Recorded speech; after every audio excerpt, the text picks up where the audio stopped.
నమస్తే, welcome to Aadya media. నేను మీ స్వర్ణ. ప్రస్తుతం మనతో పాటు ఉన్నారు సీనియర్ జర్నలిస్ట్, సినీ పరిశోధకులు ఇమ్మంది రామారావు గారు. నమస్తే అండి రామారావు గారు. నమస్తే అమ్మా. రామారావు గారు, శాకుంతలం డిజాస్టర్ అన్న పేరు వచ్చిన తర్వాత సమంత గారు కాస్త ఇబ్బందుల్లో పడినట్టుగానే చూస్తూ ఉన్నాం. అయితే తను రీసెంట్ గా నేను ఎవరిని ఏమి అడగను అని, ఒక అడుక్కోను అని ఒకలాగా శివతాండవం చేసింది అంటూ కొంతమంది మాట్లాడుతున్నారు. ఏంటది? ఆవిడ డిప్రెస్ అయిపోయిందమ్మా. ఎందుకంటే ఇంతవరకు మీరు గమనించినట్టయితే పబ్లిక్ సింపతి అంతా సమంత మీద ఉండేది. అందుకే అంతగా ఆకర్షించారన్నమాట పాపం.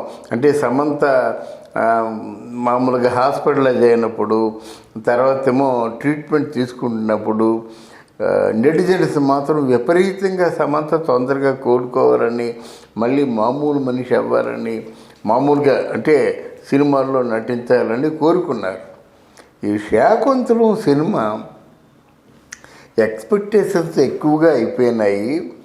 దాంతో ఆ ఎక్స్పెక్టేషన్స్ రీచ్ అవ్వక సినిమా పట్టుమని 10 కోట్లు కూడా సంపాదించలేకపోయింది అన్నమాట. దానివల్ల తీరని దెబ్బే. అంటే దెబ్బ, పెద్ద దెబ్బ ఎవరికంటే మనకి దిల్ రాజు గారికి అవుతుంది. ఆయన కూడా చాలా పెద్ద మాట చెప్పాడు. ఏ మాట చెప్పాడంటే, ఇట్లాంటి సినిమాలో నేను పాలు పంచుకోవడం నేను చేసుకున్న అదృష్టం అన్నాడు. అట్లాంటి వ్యక్తి ఈరోజు సినిమాలకి రెమ్యూనరేషన్లు ఇవ్వకుండా డిస్ట్రిబ్యూటర్లు అలవమనుకొని, ఏంటంటే ఎంత కొనేసా మా పరిస్థితి ఏమిటి అనుకొని, తర్వాత ఏమో అక్కడ గుణశేఖర్ చేతులు ఎత్తేసి చాలా ఒక విచిత్రమైనటువంటి వాతావరణం ఏర్పడిందన్నమాట డిజాస్టర్ తర్వాతే. అంతే కదా, అంటే విచిత్రమైన వాతావరణం. గుణశేఖర్ కొంత పెట్టుకున్నాడు, కానీ గుణశేఖర్ కూతురు ఏదైనా సినిమా తీసినట్టయితే అది చిన్న బడ్జెట్తో సినిమా సరే పెద్ద విజయం అవుతుండేది. కాబట్టి ఈ సినిమా ఎందుకు ఎలాగైపోయిందో తెలియదు. ఆ గుణశేఖర్ పెట్టిన డబ్బులు చాలక మనకి దిల్లా డబ్బులు పెట్టాడు. ఈయన ఎంతో పెద్ద హిట్ అవుతుందంటే డబ్బులు మొత్తం పోయినాయి. ఇకపోయినట్టయితే సమంత పెర్ఫార్మెన్స్ ఏమైనా బాగుందనుకున్నట్టయితే మరి ఎవరు ముందు ఒక బ్యాడ్ కామెంట్ చేస్తారమ్మా. అట్లాంటి వాళ్ళని బ్యాన్ చేయాలి. ఎందుకంటే ఆవిడ ఫేస్ బాగానే ఉంది, అది ఏదో రోగిష్టి మొహం అని ఎవరో చేశారు, పేరు నాకు తెలీదు. అట్లాంటి చేసేవాళ్ళు మాత్రం యాక్షన్ తీసుకోవాలి. అంతకుముందు సమంత బాగానే తీసుకుంది యాక్షన్. ఇప్పుడు కూడా అది కెరీర్కి సంబంధించింది, కోట్లకి సంబంధించింది. రామారావు గారు, ఒక విషయం మాట్లాడుకుందాము. ముఖ్యంగా జనరలైజ్డ్ టాపిక్స్లో, అంటే ఇప్పుడు నార్మల్ సినిమాలు అనుకోండి, అంటే మీరు అన్నట్టు హీరో హీరోయిన్స్ ఏదో ఒక కథనం ఓకే. బట్ ఎప్పుడైతే చరిత్ర గురించి మనం చెప్పుకుంటున్నామో, చరిత్రకు సంబంధించి ముఖ్యంగా ప్రేక్షకుల ముందుకు వెళుతున్నాము, ఇది ఒక సెపరేట్ జోనర్ కదా. సో దానికి తగ్గ కసరత్తులు కూడా ఉంటాయి.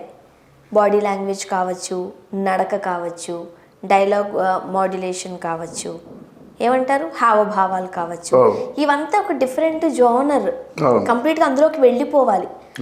అలా చేయడంలో వీళ్ళు సక్సెస్ కాలేదు, ఫెయిల్ అయ్యారు. కాబట్టే సినిమా డిజాస్టర్ అని కొంతమంది వాదన, ప్రముఖుల వాదన, పెద్దవాళ్ళ వాదన. ఏం చెప్తారు మీరు? ఇక్కడ మనకి ఇది ఎలాగా ఒక అపప్రద వచ్చిందో నాకు తెలియదు, కానీ శాకుంతలం శృంగారపరమైన సినిమా కాదు. అనుకోని సందర్భాల్లో ఇప్పుడు వర్షం కురిసిన రాత్రి ఇద్దరు హీరోయిన్లు ఎక్కడికో ఒక షికార్కి వెళ్ళారు, అక్కడ వర్షం కురిసింది, అక్కడ రాత్రి కలుసుకున్నారు, తర్వాత మార్నింగ్ వచ్చేసారు, ఈ అమ్మాయి ప్రెగ్నెన్సీ వచ్చింది. అట్లాంటి సన్నివేశాలంతో ఈ సన్నివేశం కూడా నా దృష్టిలో అంతే. అలా కాకుండా ఇంకా ఉండాలి అంటే నేను ఎక్కడ ఏది చేయకూడదో దాన్ని ఖండిస్తున్నాను నేను. మీరు ఒక ఆర్టిస్టుని చూసి ఆర్టిస్ట్ మొహం, రోగిష్టి మొహం అన్నం కరెక్ట్ కాదు. ఆర్టిస్ట్ పెర్ఫార్మెన్స్ని మీరు చూసి మాట్లాడుతున్నారా? ఆవిడ అంటే ప్రణయ దృశ్యాల్ని పండించలేదా? పండించపోతే చెప్పండి. ప్రణయ దృశ్యాల్ని పండించినట్టు ఎలా ఉంటుంది? నీకు తెలిసిన వాడైతే ఉంటుంది కదా. ఆడెవడు కొత్తవాడు వచ్చాడు, వాడిని కౌగులించుకున్నట్టయితే వాడిని చూడరు మీరు.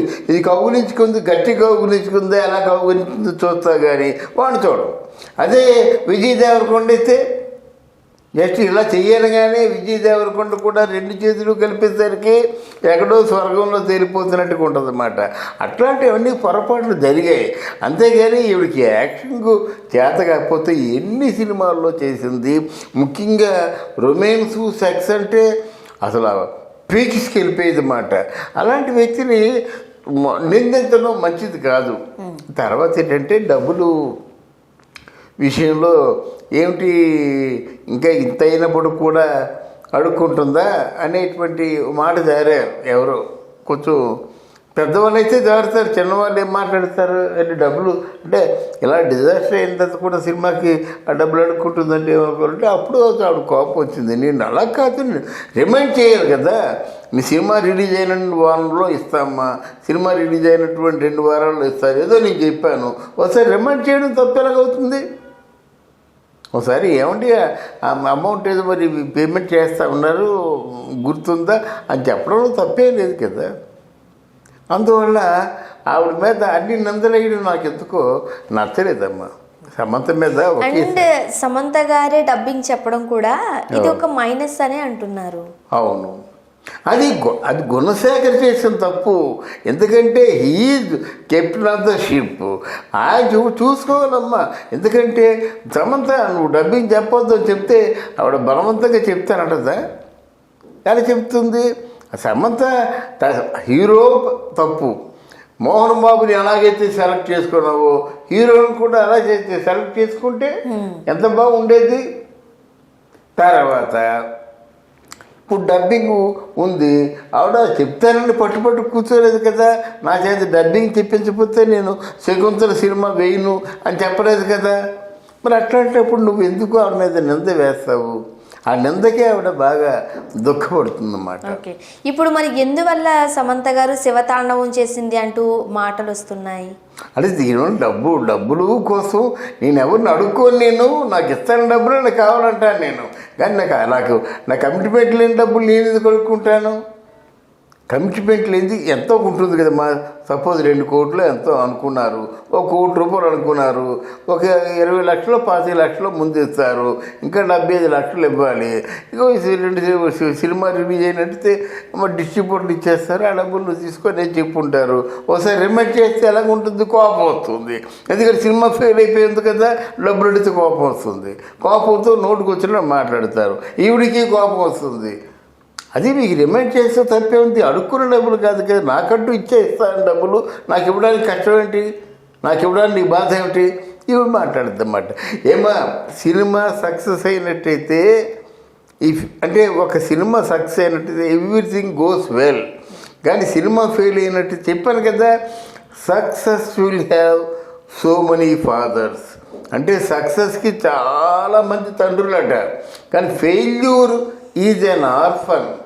అంటే అపజయం అన్నది అనాథ, అదొకటి మిగిలిపోతుంది. ఒకవేళ సక్సెస్ అయింది అనుకోండి, అందరూ సక్సెస్ లో భాగం అవుతారు. ఇప్పుడు కొంతమంది గుణశేఖర్ అంటారు, కొంతమంది సమంత గారి వల్ల అంటారు, అలా ఒకరి మీద ఒకరు నిందలు తోసుకుంటారు. లేడీ ఓరియంటెడ్ పిక్చర్ కనుక సమంత మీదకే తోసేస్తారు. థ్యాంక్ యూ సో మచ్ అండి. Thank you.